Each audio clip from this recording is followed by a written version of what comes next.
Ini loh friends, puding leci jasmine, puding ekonomis dengan tampilan yang cantik.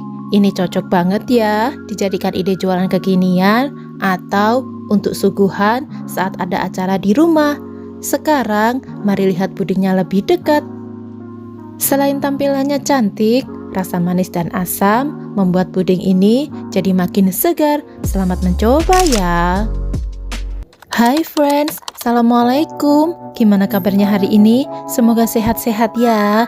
Hari ini saya akan membuat puding sakura leci. Tapi sebelumnya bantu saya subscribe ya friends. Nyalakan tombol loncengnya, like, comment, and share. Terima kasih. Yuk kita masak.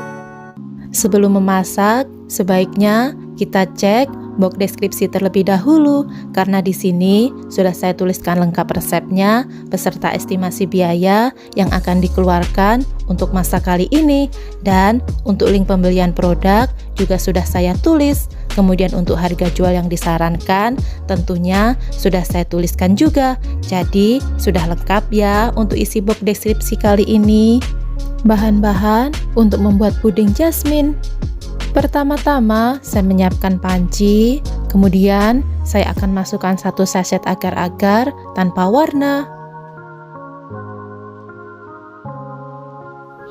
Lalu saya akan tambahkan 1 sendok teh jelly varian plain. Kemudian saya akan tambahkan air putih sebanyak 1 liter. Ini akan saya tuangkan sedikit terlebih dahulu ya. Saya akan aduk-aduk adonan jelly supaya tidak ada yang menggumpal. Setelah dirasa jelinya cukup rata, tambahkan sisa air ke dalam panci.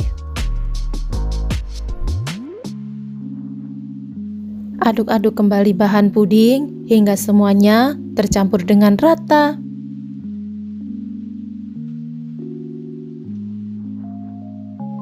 Sekarang saya akan ambil adonan pudingnya sekitar 100 ml.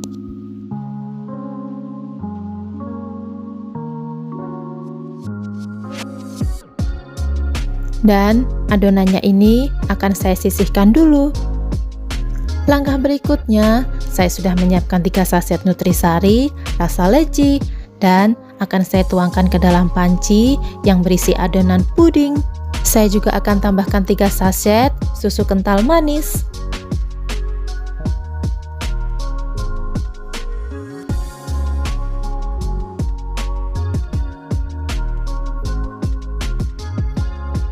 Saya akan aduk kembali bahan puding hingga semuanya tercampur dengan rata. Untuk membuat puding ini, sengaja ya saya tidak menambahkan gula pasir karena rasa manisnya saya ambil dari kental manis dan juga nutrisari. Karena saya rasa kurang manis, tadi saya menambahkan kembali dengan 1 saset kental manis. Tapi maaf, tidak kerekod ya, karena saya lupa menyalakan kamera. Jadi total kental manis yang saya gunakan sebanyak 4 saset. Masak puding lecinya ini hingga benar-benar mendidih. Gunakan api sedang saja ya, sambil sering-sering diaduk supaya bagian bawahnya tidak gosong. Ini pudingnya sudah benar-benar mendidih. Saya akan matikan kompor dan puding siap untuk dicetak. Yang berikutnya, saya menyiapkan cetakan kue berbentuk bunga seperti ini. Kemudian untuk cetakan, ini bisa dibasahi dulu dengan air supaya mudah saat mengeluarkan puding dari cetakan. Sekarang, saya akan tuangkan 1 sendok sayur puding ke dalam cetakan. Saya akan lakukan hal yang sama hingga pudingnya berjumlah 14 piece. Biarkan pudingnya ini hingga set. Setelah puding set, simpan ke dalam lemari es selama 2 jam. Sekarang saya ambil puding putihnya sebanyak 100 ml dan saya akan tambahkan dengan pewarna makanan kuning. Untuk jumlah pewarna kuning bisa disesuaikan dengan selera. Lalu saya akan siapkan cetakan telur puyuh seperti ini. Tuangkan puding berwarna kuning ke dalam cetakan telur puyuh.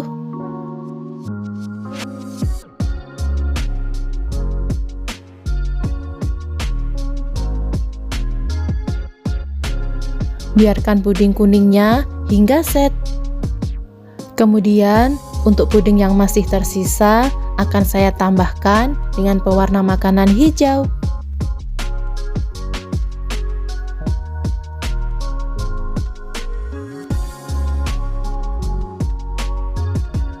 Saya akan tambahkan sedikit pewarna kuning ke dalam puding supaya warnanya lebih cantik.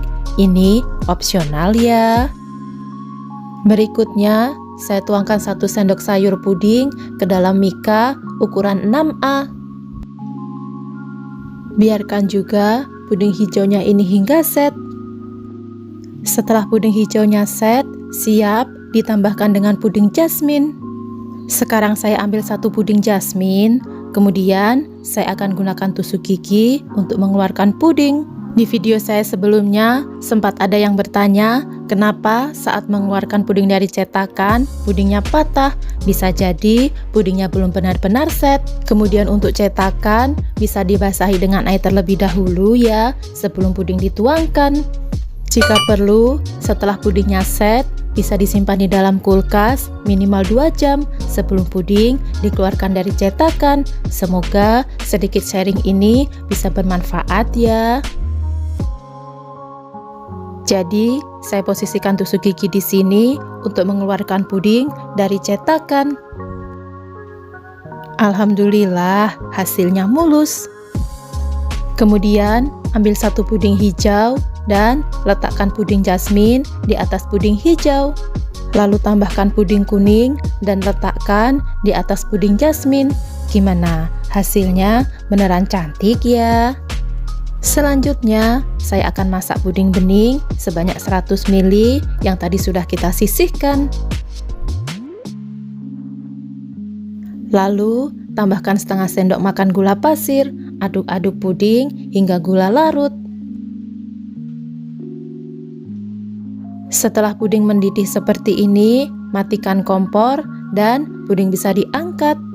Selagi masih panas, tuangkan puding bening sedikit demi sedikit di atas puding jasmine. Ini berfungsi sebagai perekat ya, supaya puding tidak bergeser. Setelah puding bening set, tutup mikanya dan jangan lupa untuk mengunci mika menggunakan strapless. Jadi, satu resep ini menghasilkan 14 piece puding. Saatnya untuk icip-icip.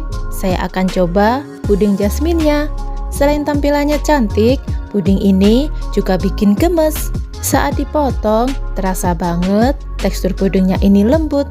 Bismillah. Pudingnya ini enak ya friends. Perpaduan rasa manis dan asamnya membuat puding jadi makin segar. Ini wajib dicoba. Makasih ya udah nemenin saya masak. Terima kasih sudah menonton. See you next video. Assalamualaikum.